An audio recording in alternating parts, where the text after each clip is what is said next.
So, welcome to our first segment on what do inclusive teachers do. I changed locations. My office was just a little too pre-pandemic. This is my home. Same shirt, different vibe. So, when we ask the question, what do inclusive teachers do? What do inclusive facilitators do? What do inclusive TAs do? The first answer to that question, which will represent the first block of ideas to share, is what do inclusive teachers do? They take responsibility for making their facilitation, teaching, and their curriculum inclusive. In terms of curricula, I'll leave those more specific conversations to individual faculty members and their teams. I will say this, however, and that making sure that your curriculum honors diversity and is as representative of different voices as possible is an essential practice.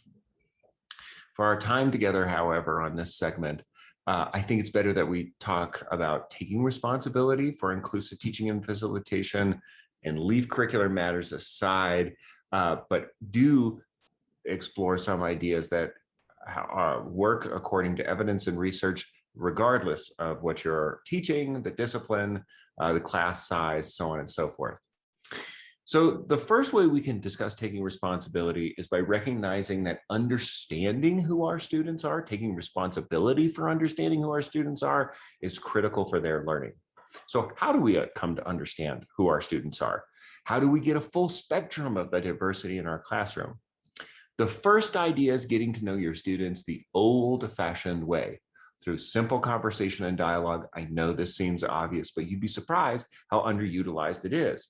Whether you're a TA holding office hours, a TA circulating the room during activities, a faculty member engaging in similar activities, you have an opportunity to engage in important information gathering, not just waiting for that hand to be raised, but going out, engaging in conversation, gathering information.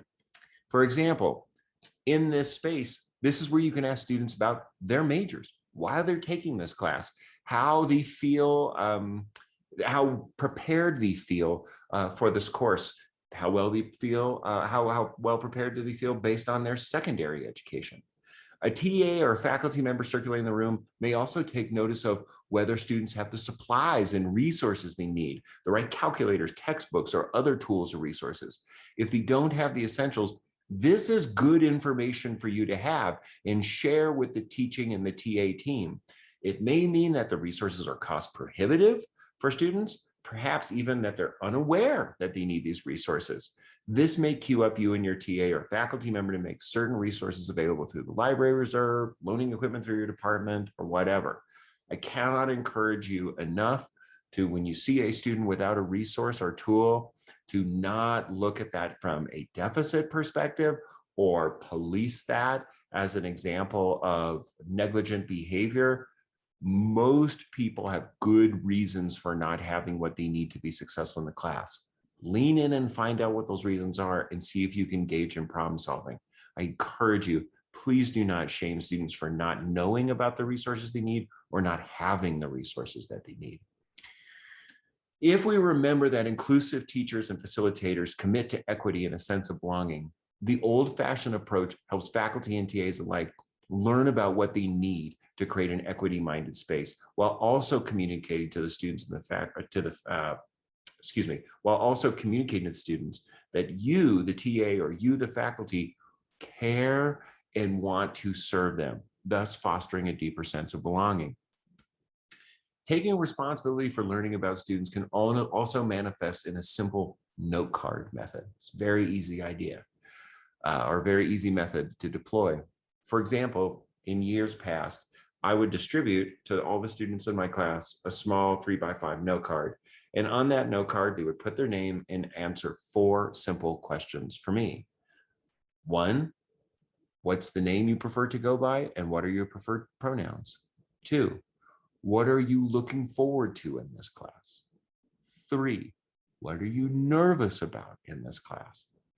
4, is there something you'd like to share with me or to the TA that would be helpful for either of us to know?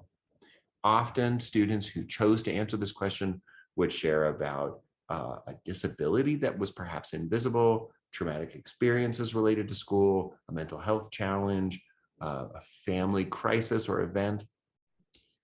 Taking responsibility for learning about students is very, very simple, actually, in many ways. It's the old-fashioned method. It's as simple as a note card, but you can also go even a little further.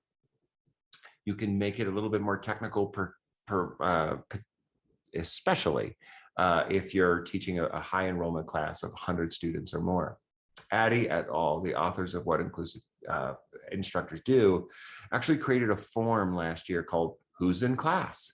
It's an anonymous form that can be digitized that provides faculty and TA with sort of a bird's eye profile of who the students are that are enrolled in the class.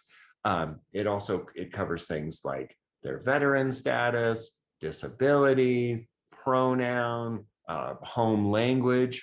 You can request a copy of Addy et al.'s form by emailing the Center for the Integration of Teaching, Learning, and Scholarship at Lafayette. The email address is below this video. Additionally, I have a Google form representing an adaptation of Lafayette's work that's available for you to download as well. So you can download the original form or my personal adaptation, make a copy of it, and deploy it in your class as you see fit.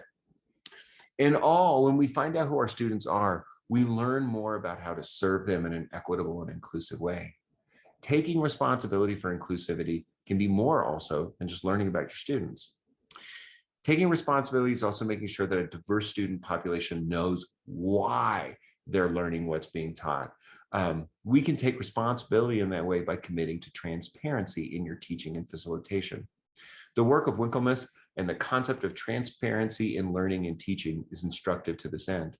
According to Winklemas, the core concepts of transparency are threefold. Number one, explaining the purpose of the assignment or activity, describing the task, which is number two, describing the task associated with the learning activity in some detail, and three, if it's a graded experience, explain the criteria for grading thoroughly. When faculty and TAs take responsibility for transparency, they're making a communicative commitment to their students while also checking their own practice and making sure that we know why we are doing the activities we're doing and that they're objective and purpose-driven, rather than doing what we sometimes do in the TA role or the faculty role, and that's unmindfully recycling the same old learning experiences that we went through without really knowing why we did them. Scholarship on transparency suggests that the approach improves student outcomes, particularly for marginalized student populations, and also increases a sense of academic confidence and a deeper sense of belonging. Also below, you can find a link for transparency in learning and teaching and exploration of model and additional resources. When we take responsibility for equity and inclusion, we are also valuing diversity in our classrooms. The more we take responsibility, the less likely we are to have a deficit view of our students, and the more likely we are to uncover strengths, the commitment, and motivation that's emanating from our classroom. Of course, these are but a few ideas to consider in terms of taking responsibility for inclusivity. If you have an interest in learning more, please reach out to phyli@nau.edu or apply for the 2022 Phyli Equity Academy. Plowing ahead, we'll talk about care and change. Thank you.